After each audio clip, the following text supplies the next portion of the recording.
Tu vas monter tout ça?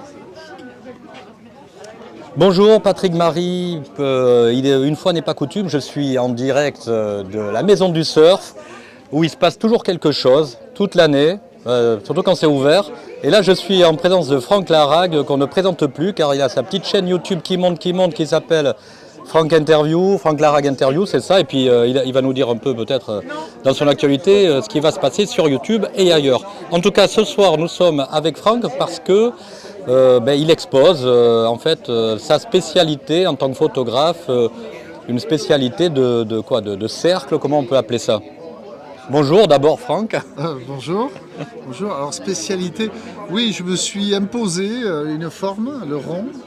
Je me suis imposé le fait de faire toutes mes photos artistiques depuis 20 ans maintenant, rond. Je les fais rondes, c'est comme ça, elles sont rondes. Alors cercle, sphérique, on peut dire ce qu'on veut, mais je me débrouille pour faire toutes mes photos comme ça, en rond. Alors voilà. C'est vrai que le rond, certains me disent, mais mon père par exemple qui était photographe, qui est toujours d'ailleurs, et qui me dit mais pourquoi rond, ça déforme en fait. Ben voilà, c'est ce qui m'intéresse, ça déforme. Alors moi ce que j'aime bien dans ton explication c'est que tu dis je me débrouille pour faire des ronds, parce que tu as plusieurs manières de faire des ronds. Ah oui, oui, oui. Je fais des ronds avec des objectifs parce que tous les objectifs font des ronds. Hein. Cet objectif qui nous filme, il fait une image ronde. Tes yeux font une image ronde. Les gens n'en ont pas conscience, mais on fait les ronds sans le savoir, comme M. Jourdain faisait je sais pas quoi, de la prose, sans le savoir. Bon, ben voilà. Donc nous, tous les photographes, en herbe même, qui ont des appareils de photo sur leur téléphone, font, parce que là on est filmé, là on a un autre photographe, il fait des ronds, mais il ne le sait pas. Il ne le sait pas parce qu'il n'a jamais essayé de voir toute l'image, et moi c'est ça qui m'intéresse, c'est de récupérer l'entièreté de l'image qui passe à travers l'objectif. D'accord. Tout ce qui passe à travers l'objectif, je le veux. C'est de l'image que j'ai prise. Donc pour l'avoir, il y a des techniques pour la récupérer en entier, parce que la plupart du temps, elle est cadrée, elle est coupée par le rectangle qu'il y a derrière.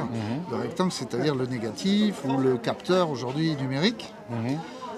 Voilà, donc mes photos sont rondes, mais c'est pas moi. Quoi, je veux dire, tout le monde fait des photos rondes. Très bien, mais toi tu arrives à sortir du rond, parce que moi j'ai beau faire des photos avec mon appareil qui fait des ronds, mais il sort du carré, du rectangle. Ah oui, oui, alors il y a des techniques, c'est-à-dire qu'en optique, quelle que soit l'optique, on a un rond, d'accord, mais l'optique qui va par excellence, qui est connue des gens qui connaissent la photo, c'est le fisheye, l'optique 8 mm, mais uniquement avec un capteur ou un négatif qui fait 24 mm sur 36 mm. Si on n'a pas un 24-36, autrefois tout le monde avait que des 24-36 quasiment dans le monde amateur, donc on savait qu'avec une optique de 8 mm, mais 8 mm c'est très très grand temps.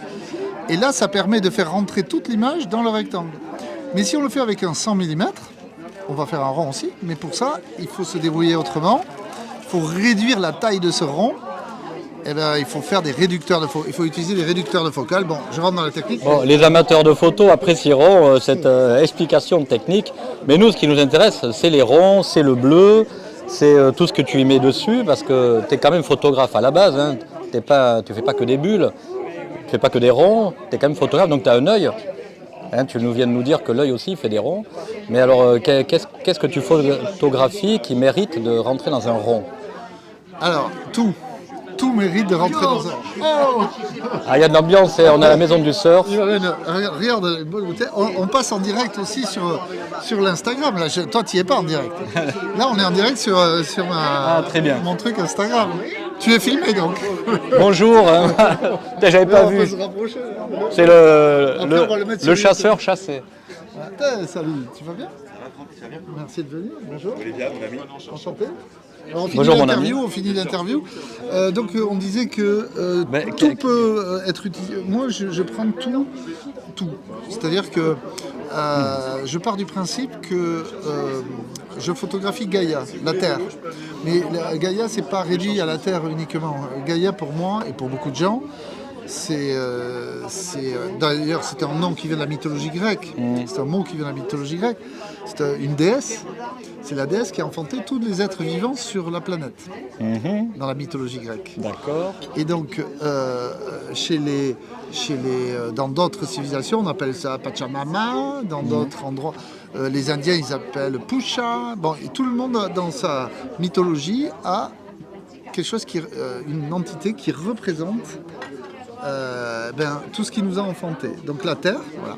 Mais moi, ce qui m'intéresse, c'est avec toutes ces images qui peuvent paraître toutes différentes, aucun lien entre elles, mais en fait, le lien, c'est que comme on est tous des enfants de Gaïa, quoi, quelque part, mais qu'on soit un insecte ou un être humain, qu'on soit une pierre ou un arbre, tous des enfants de Gaïa, c'est de montrer en fait que ce lien qu'on a tous, il est pour moi évident, pour de plus en plus d'humains évident, c'est qu'on vit de plus en plus avec cette idée qu'on est sur une toute petite planète, et c'est d'où le nom.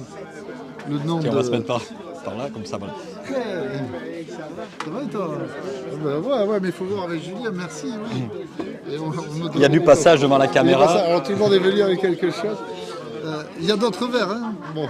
Bon, alors effectivement, Gaïa, donc en fait c'est ce qui est ton fil conducteur, on va dire, de toutes tes photos. Oui, Gaïa aussi parce que c'est un scientifique, parce que là j'ai parlé de mythologie, mais j'ai parlé de mythologie. Non, juste tiens-moi, excusez-moi. Juste, parce qu'on est juste devant la caméra, on a fini, pour 2 minutes. Fini.